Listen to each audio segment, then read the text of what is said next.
أعوذ بالله السميع العليم من الشيطان الرجيم بسم الله الرحمن الرحيم والصلاة والسلام على أشرف المرسلين سيدنا محمد وعلى آله وصحبه أجمعين السلام عليكم ورحمة الله وبركاته. I just want to start by sending a message to our brother Imam Siraj Wahhaj. He was supposed to be with us and he cannot make it because his wife was not well yesterday. So our dua for her and for him, inshallah. May Allah protect her and give her health, security, and say Ameen with your heart because he's a great man. And the great man, as always, as you know, not behind, but with him, a woman, a wife, a family. So may Allah protect them all, inshallah. I got lots of messages while I have been here for the last few days, and even on Twitter or on the Facebook official, someone saying this convention is where we listen to talk, but we have no time to interact and to have time with the speakers. And that's true. I understand the frustration, even for us. I think it's good because we feel that you are here. So sorry for that, but you have means, and I repeated this, and I want you to understand that the convention, as it was said, is a time when we come together, we get some strength, but now we have to carry on after that. So it could be as, we have time outside through the alternative media. It could be internet, the website, and then inshallah, just after this session, I will be at the booth, and this is something which I value a lot, where we can meet with the sisters and the brothers and have time to talk. And I know that you have questions, so please do that. I'm also asking you, because I saw also so many brothers and sisters who are trying to write and to have articles, so please, once again, depending on the fields on which you are working, if you are writing papers, essays on Islam and contemporary issues, let us know that, because we want to expose your work, and not only having speakers, but having also students and researchers being published. So, inshallah, after the session. I got lots of, the title, we are here reviving the Islamic spirit. Reviving the Islamic spirit, and we might have to define the Islamic spirit. Islamic spirit is about spiritualities, but it's also about respecting ourselves, as it was said right now, but also to be clear on at least to try to get a vision about what are our priorities here, but also in the Muslim majority countries. And many are coming to me and saying, we don't hear anything, and we are hearing about problems in Turkey, problems in Egypt, problems in Bangladesh, problems in Syria, problems in Palestine, and silence. So tomorrow morning, inshallah, at 11 o'clock, we are going to talk about this, and we have to talk about it. This is a moral duty. No. You stop it now, okay? I'm going to be the teacher. You just think about what we are saying. We need to talk about this, at least to have a vision, and at least that silence is not the right answer to what is happening.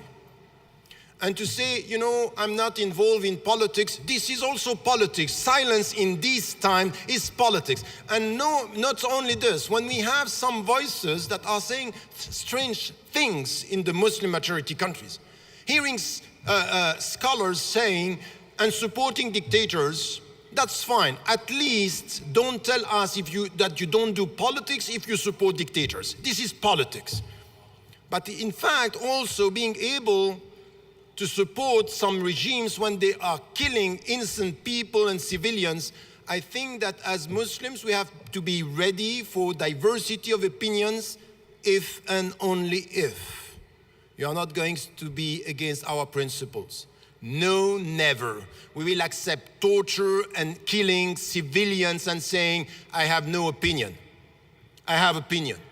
Killing civilians, it's no way, not acceptable, and we have to say it. And anyone who is going to tell me, in the name of Islam, I'm supporting this, I say, we might not have the same understanding of Islam, but I'm not going to let you say that in the name of my religion, because I understood from the Prophet ﷺ, help your brother and your sister when they are right and when they are wrong. And when it's wrong, it's to prevent you from doing wrong or saying wrong, because Islam cannot be supporting dictators. That's not possible. So I think that I'm not going to talk about that now, but tomorrow I think we'll have time, and the organizers allocate us and give us time to deal with some of these issues, inshallah. As to today, and talking about respect, and once again, you know, in 30 minutes, when we have such a heavy topic, it's very difficult to talk about it. And as I'm always saying, I'm referring to some of the books, and unfortunately, many of you students, you have time and you have access to books and you don't read. For example, you know, the whole thing that has to do with, for example, how do we live in this contemporary world as Muslims in Muslim majority countries or in the West? When I wrote the book Western Muslims, and I was talking about the vision, the priorities, I got, after 10 years, people coming with the same questions. It's as if we are not moving, so we have to move now. We have to come with the vision, understanding what are the principles of our message and what are the priorities and in which way we deal with people in this society. We have to move, and to move means that we have to study history, we have to read books, we have to understand the context, we have to understand how we want to deal with our societies, youth societies in the United States of America or in Canada here, for the future. So please take time, and take time to understand your religion and understand where you live in this society. Yesterday, I spoke about two words, and I was saying, look, our understanding of Islam should be based on wisdom, al-hikmah, and courage, al-shaja'ah, al-jur'ah, which is what is needed today. We need people who are wise as to their understanding and courageous as to the struggle. Because there are struggles that are coming, and we need to be equipped. Now, remember, 2 years ago, when I came here, I was saying, and I was repeating every day when I was talking, take a distance. Take a distance means what? Don't be emotional. Come back to yourself. Try to find in your heart, in your mind, a way to deal with the Islamic principles, an inner peace. Take a distance.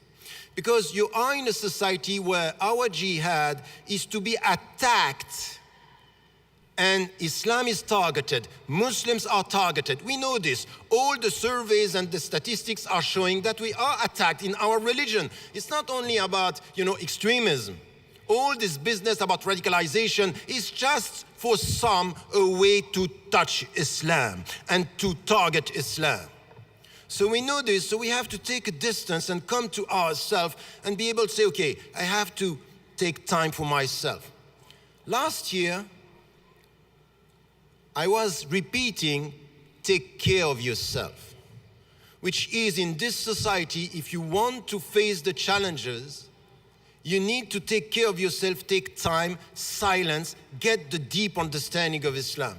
And this year, with this take a distance, take care of yourself, now it's wisdom as to our behavior, courage as to the context. So the whole thing is a vision of what should be a Muslim personality and mindset in our society now. Having said that, we come to the understanding of Islam, and we need to understand few things that are important here. In fact, I was talking yesterday about the jihad of meaning, which is the way we respond to what is happening. But we need to understand the very meaning of jihad. Everywhere around us, many people are talking about jihad as if it's a call towards war, while in fact, Islam And jihad is a call towards peace. In fact, Islam is for us a message of peace. But peace has conditions. And we need to get that right, that we are going to struggle. So anyone now, in the name of peace and love, who is going to remove jihad from your vocabulary and terminology is not getting it right. And anyone who is reducing jihad to jihad in nafs is not getting it right. Jihad is resistance and reform. Personal resistance, personal reform. But resistance in this society and reforming this society. It's inward, outward. And not only inward, and we fly, we dream, and we don't change the society. I'm not here for that. I'm not in the West by accident. I should be a gift, I should be a presence that is understanding. First, be at peace with yourself. Try to get it. Try to change yourself, to understand the very meaning of Ar-Rahma min Ar-Rahman. And then, وَمَا أَرْسَلْنَاكَ إِلَّا رَحْمَةً لِلْعَالَمِينَ. So you get that peace and you spread. Ifshu salam. Ifshu salam, this is our main goal. But we know that at the same time, when the Prophet ﷺ arrived in Medina saying, Ifshu salam, he knew that the time was going to start where people are going to attack more and more. We are not going to respond to attacks by attacking. We go beyond that. What we want is salam, but we know that the people are going to attack us. So we have to be equipped. So how are you going to do that? And this is where we should understand in this struggle the very meaning of two words. Ar-Rahma wal-Ihtiram. Ihtiram al-Nafs, respecting ourselves, as it was said. So now, if you come to our understanding as Muslim, our message is about what? As I said, Ar-Rahman allama al-Qur'an. The most merciful, the compassionate, sent us al-Qur'an. Al-Qur'an for us is a gift, it's coming from Rahmatullah. Allah subhanahu wa ta'ala is protecting us with the book. And then the way he's sending messages is out of his rahmah to us. Allama al-Qur'an, khalaqa al-insan. And then the way we are going to express ourselves is also coming from Ar-Rahman. Allamahu al-Bayan. We know that. Now, what we also know is that our understanding of Ar-Rahmah is the way Allah is ruling the world. And I liked very much what was reminded by Sheikh al-Maghrawi during the retreat when he was saying, in fact, when you come to Surah Taha, Ar-Rahmanu ala al-Arsh istawa. The power, al-Arsh here, the throne, is based on Ar-Rahman, meaning he's ruling the world not out of justice with us, but out of Rahmah. He's a Rahman. He's going to go beyond a calculation of what we do right or wrong, because if he was to calculate this, we will all end up not in paradise. So it's out of Rahmah. All this, it's part of our message. Huwa Ar-Rahman, Huwa Ar-Rahim, Huwa Rabbul Alameen. And then this understanding for us is to get it right. And then he's telling us, وَمَا أَرْسَلْنَاكَ إِلَّا رَحْمَةً لِلْعَالَمِينَ. Meaning, your message out of my rahmah for you should be a rahmah for the people around you. A blessing, a gift. So we are understanding our presence with this. But as I was saying, we need to come with the very deep understanding of the conditions. How are we going to be like this? How are you going to follow in the footsteps of the Prophet ﷺ? And this is why everything that we find in Islam, and this is why us living in the West, we have a problem. We don't know how to communicate. We don't know how to communicate. Allamahul bayan means come to your principles, come to your heart. And you know that the knowledge of Allah is between you and your heart. We need to find the right words, the right way to translate the meaning of Islam to people, because this is a universal message. And if the people don't get it, it's not because they are all kuffar, it might be because we don't know how to express the message. So when we speak about, for example, all the struggle, a woman came to me, she's not a Muslim, and she told me, I heard this message about, this struggling against your ego and trying to get this peace and serving the people. Wow, I didn't know that it was so deep in Islam. Why didn't she know? But because this is our problem. The problem is that we have to reconcile ourselves with the universality of this message. And not only by talking about values, but talking about this deep dimension of inner peace, inner stability. This what we want as Muslims this is what we have to express in a way which is, we are here to get that peace, and we understand something. How are we going to get that peace? It's something that it is in the Quran. At'im al-miskin, which is you have to be showing this kind of compassion towards the poor people. We are here to serve. In Islam, al-rahmah, it's the way we serve ourselves. The first dimension, al-rahmah, ruhama baynahum, means that the way we have to be with ourselves is to come to our heart and try to educate ourselves. The very understanding of Islam is based on this. It's based on take care of yourself, come to your heart and pray, fast, be spiritual and Rabbani in your life, and then be in this society someone who is expressing the universal values. The people around you should get it out of our presence now. As it was said, is not to preach Islam with words, is to show Islam with deeds.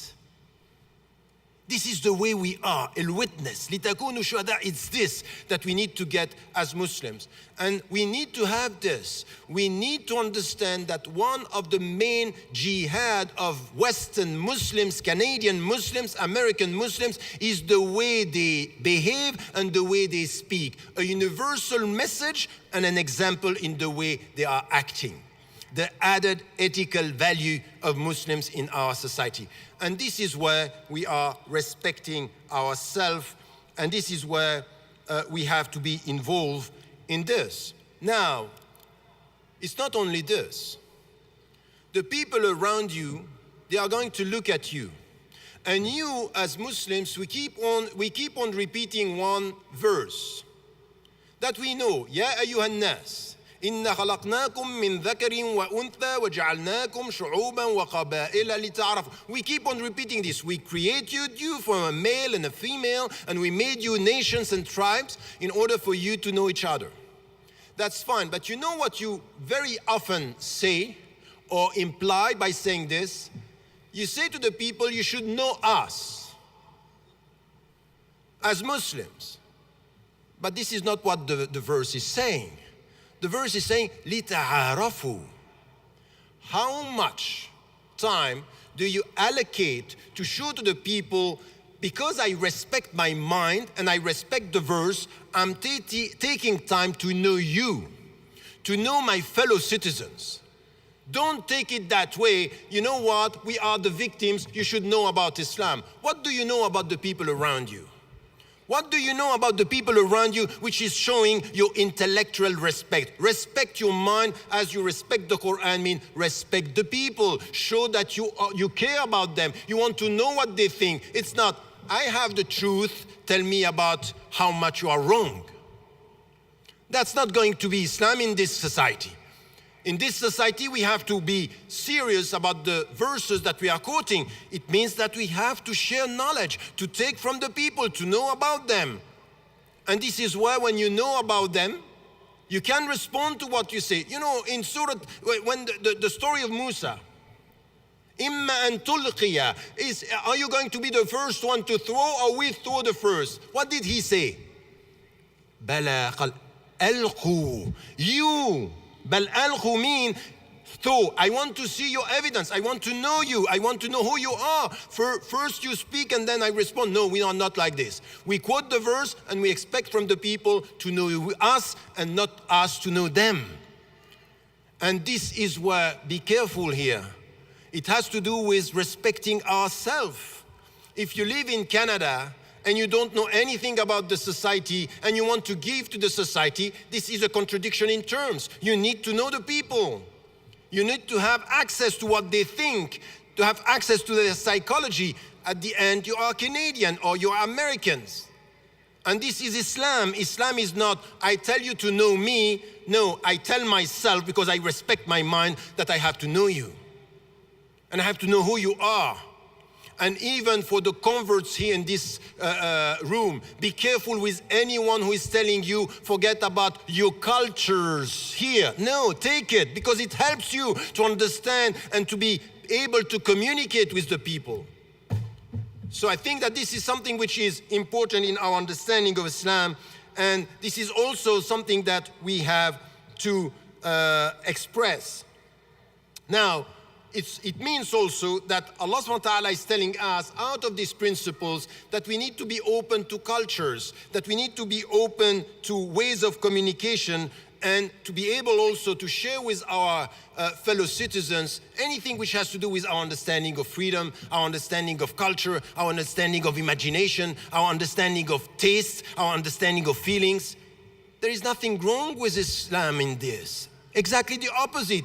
The same principles and openness towards the society. This is part of our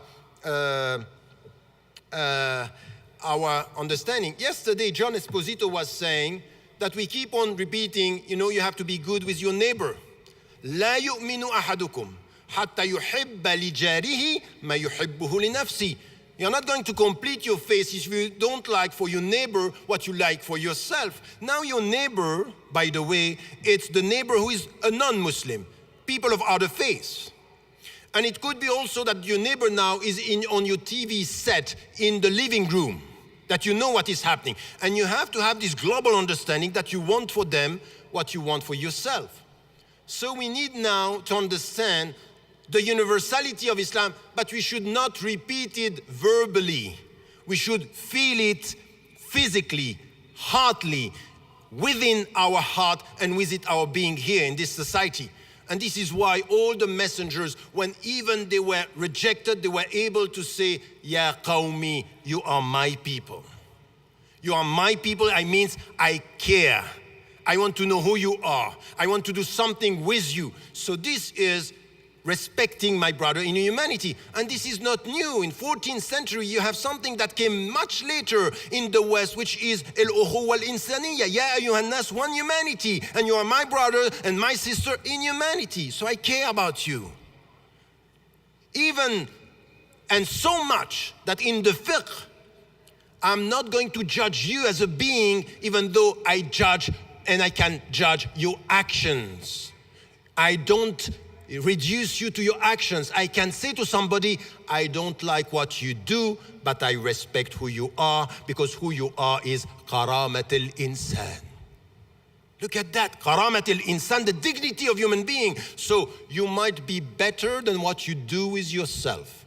And I respect who you are, I don't like what you do. Look at this message. If you say this, you go outside and you are able to talk to the people like this and say, wow, no, we are doing the opposite. I see what you do, I judge who you are, and I put you in hellfire. That's the point. I say, some people are now even talking about Mandela. Where is he? I don't know. What he's going to be? I don't know. And the only thing that I want to say, Allahu A'lam, and silence. I will take from his life everything which is good to help me to educate myself. This is my respect towards him. As to his destiny, Allahu A'lam, and keep quiet. Don't say anything. The only thing that I got from him is something which is a very courageous man with principles to the end. He's not the one who sold his mind and his being. So this is something as Muslims that we can get. Now, let me tell you something which is important. You were talking about your father, rahimahullah, Malik Shabazz. And Malik Shabazz, at the beginning, for years, he was thinking about or translating because he was misled and he acknowledged this. The universal message of Islam into the community of the black superior people. And he went and experienced and he changed.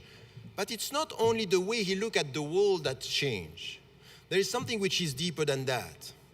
And you get this when you come to the verses of the Quran and say, okay, look, we are here in Canada and we read the verse telling us, وَمِنْ حَيْثُ خَرَجْتَ فَوَلِّ وَجْهَكَ شَطْرَ الْمَسْجِدِ الْحَرَامِ وَحَيْثُ مَا كُنْتُمْ فَوَلُّوا وُجُوهَكُمْ شَطْرَهُ لِئَلَّا يَكُونَ عَلَيْكُمْ Sorry, I have it here. I don't want to make a mistake. لِئَلَّا يَكُونَ لِلنَّاسِ عَلَيْكُمْ حُجَّةٌ إِلَّا الَّذِينَ ظَلَمُوا مِنْهُمْ فَلَا تَخْشَوْهُمْ وَاخْشَوْنِي وَلِأُتِمَّ نِعْمَتِي عَلَيْكُمْ. Look at this verse. The verse is a very important one. They say, from wherever you are, face al-Qibla, mean the Masjid al-Haram. حَيْثُ مَا كُنْتُمْ فَوَلُّوا وُجُوهَكُمْ شَطْرًا. Wherever you are, do the same. So you follow the Prophet ﷺ. The Qibla is, I'm facing al-Qibla, mean I'm turning my face and I'm turning my heart. لِأَلَّا يَكُونَ حُجَّةٌ عَلَيْكُمْ. I don't get that point, sorry. لِأَلَّا يَكُونَ لِلنَّاسِ عَلَيْكُمْ حُجَّةٌ. So the point here is for the people not having evidence against you, إِلَّا الَّذِينَ ظَلَمُوا. You are going to face people who are going to be unjust. And then, وَلِأُتِمَّ نِعْمَتِي. Allah subhanahu wa ta'ala, I am going to complete my my gift. I'm going to complete my favor. You have another verse, اليوم يئس الذين كفروا من دينكم فلا تخشوهم واخشوني اليوم أكملت لكم دينكم وأتممت عليكم نعمتي. Look at this. Twice, Allah subhanahu wa ta'ala is putting in the same verse that you are going to face attacks. You are going to face people who are going to attack you. And they are not going to be happy with what you have. And Allah subhanahu wa ta'ala is saying in the same verse, أتممت. I perfect the favors. As if when you got Islam as a favor and rahmah, be careful, you are going to find people, الَّذِينَ ظَلَمُوا مِنْهُمْ, and the people, يَئِسَ الَّذِينَ كَفَرُوا مِنْ دِينِكُمْ, the people who are going to be against us. So the perfection, the complete message at the end in Surah Al-Ma'idah is telling us, Muslims, be ready. You are going with a message of peace and rahmah. You have to share these values with people and you have to show them. But at the same time, you have to understand that with this message, you are going to be attacked and you have to be ready for that. Malcolm X understood something when he came back from Hajj, but he's not the only one. All of us, we have to understand that. That the point was not to be with black people against white people. No, it was to be with people of principles versus people who have no principles. And he understood black, white, poor, rich, all together, we have to come together. So the point here is something which is important. You, Canadian and American Muslims, living in this society, you have to get it right now. That not only we come in this society by saying, look, you know what? It's a jihad of meanings. It's a jihad against poverty. It's a jihad against marginalization, against racism. This is the jihad that we have. But now what we also have to understand that in this society, we will have to find brothers and sisters in humanity who are going to be on our side, principled, and not only Muslims against or Muslim for. We are very quick to say, we Muslims, we have principles. But we have to understand that in this struggle, what he understood, when Malik Shabazz said after he came back from the Hajj, is not, no, it's not black against white. Now I have to deal with Africans, I have to deal with Europeans, I have to deal with Americans, white or black, from the south or from the north. Let us come together and struggle for what is right. Let me tell you something. You are sitting here in this room. With how many Canadian citizens, men or women, are you working for the struggle of justice, peace, dignity, and reform in these societies. You are not going to change Canada if you isolate yourself, say you don't know about Islam. No, they are not going to know about Islam if you are on the margin. And the point to respect ourselves is to look for people who have principles. We are not going to share everything. We are not going to share everything. We have lots of differences, but what is coming from the Quran is, let us come together. And the Prophet ﷺ was doing this when he said, Hilf al-Fudul, the pact of the virtues, was about what? Was about people beyond their tribes, beyond their affiliation, saying, justice is justice for all. We are not going to be selective. And us as Muslims, you have to show this. You have to be for justice for all. You are not only being there when we speak about Islam. Wherever there are injustices, you are here. You are on the side of the oppressed, but you are here. You have to be courageous. I said it. Wisdom as to our understanding and courage as to our struggle. Get it right. Allahumma nas'aluka an taj'alana min ahli al-hikmah wa ahli al-shaja'a. So this is what we want to be. We are asking him to be like this in our society. So the way we are going to deal with the people is not only, you know what, we are nice. I'm sorry. You have lots of people today in Canada. They are going to be with you when it comes to struggling for ethical things. This morning I was sitting here listening to Sayyid Nasr when he was talking about environment. He was saying something which was so deep in the understanding. Say, you know what, science, modern science now, they are talking about the quantitative and not the qualitative. They are talking about godless science versus science in the name of ethics. He was talking about the fact that science today is about power. Our science is about what? Wisdom. Do you think that we are the only one thinking like this? We should find people in this society having exactly the same position. And I met myself, Jews, Christians, Buddhists, people having exactly the same. We need to have alliances, ethical alliances. So it's not only to come and say, peace and love, we are nice, you know, we Muslims, we love you. Of course we love you, but we love justice in you and not oppression. We want Canada to stand for justice. We are a gift, and we are going to struggle with Canadian people, whatever they are. They can be Christians, they can be Jews, they can be Buddhists, they can be Hindus, as long as, no. You know what? Don't clap, but do it tomorrow. Start the job. Ask yourself, how many people, you know, somebody came to me this morning telling me, you are telling us that we have to have friends that are not Muslims. Of course you have friends that are not Muslims. How come you live in Canada and you are going to isolate yourself?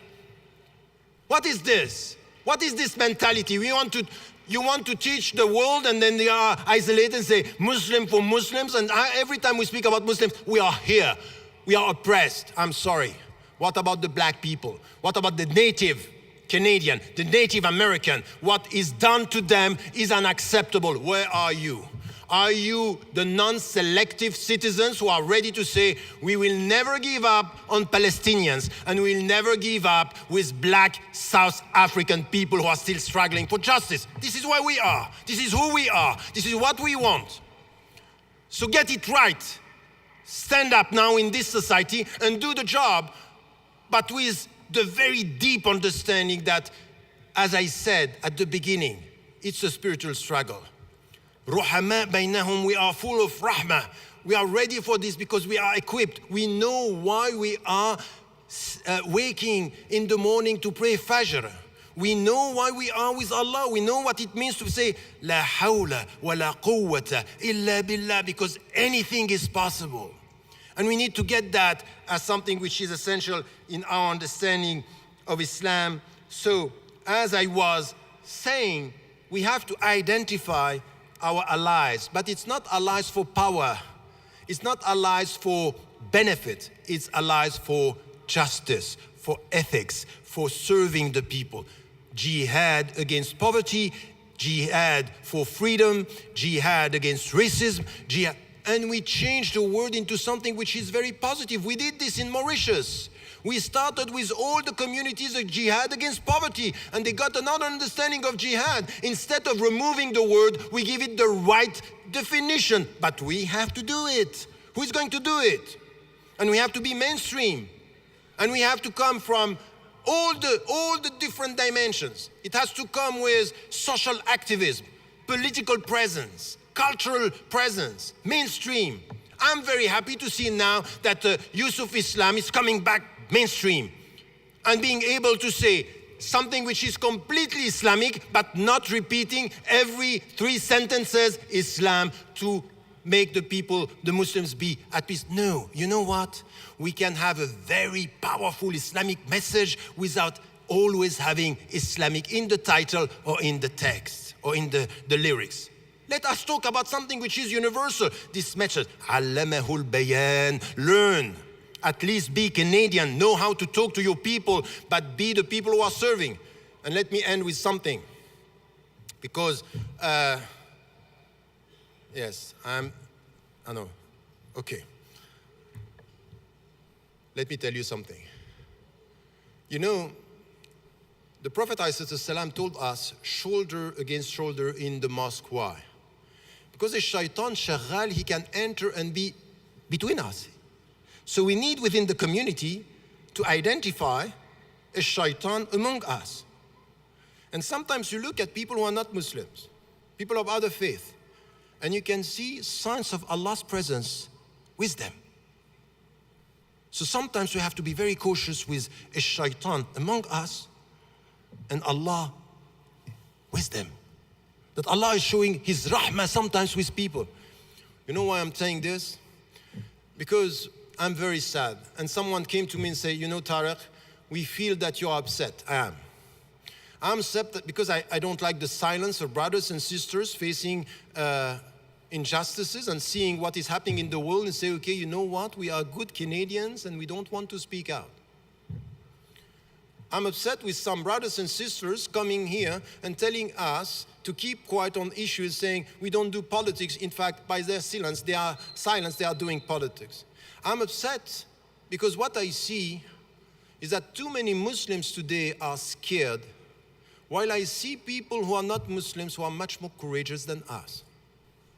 I have seen people who have they are not saying La ilaha illallah, but when they see what is happening in Egypt or in Syria or in Yemen or in Palestine, they speak out. I saw when I was banned from this country, someone who is an atheist coming from a Jewish background, Noam Chomsky, who was one of the first to sign the petition against the government to let me in. But I saw some Muslim organizations disappearing. Great courage. Great courage. So may have to learn, please. We have to be humble, to work with humility.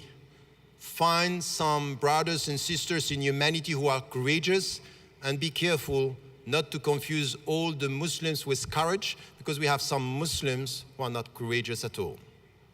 They are ready to sell their religion in the name of position, power, and money. So I'm not going to blame them, but I'm not going to rely on them. Atawakkalu ala Allah. Atawakkalu ala Allah means I need to find the people who are going to work with me. And if now Muslims are ready in Canada to be silent about injustices around the world, I can tell you it's very worrying. If you, with all the freedom you have, you are not able to come with a vision of what we have to do in Canada, in the States, to support our brothers and sisters in humanity around the world, Muslims or people of other faiths, if you are not able to be the people who are calling for justice and to be the voice of the voiceless, I'm very worried about us. It means that we are losing faith. It means that we are not confident. If you are confident, you are wise and courageous. اللهم اجعلنا من أهل الحكمة والشجاعة. اللهم آمين والسلام عليكم ورحمة الله وبركاته.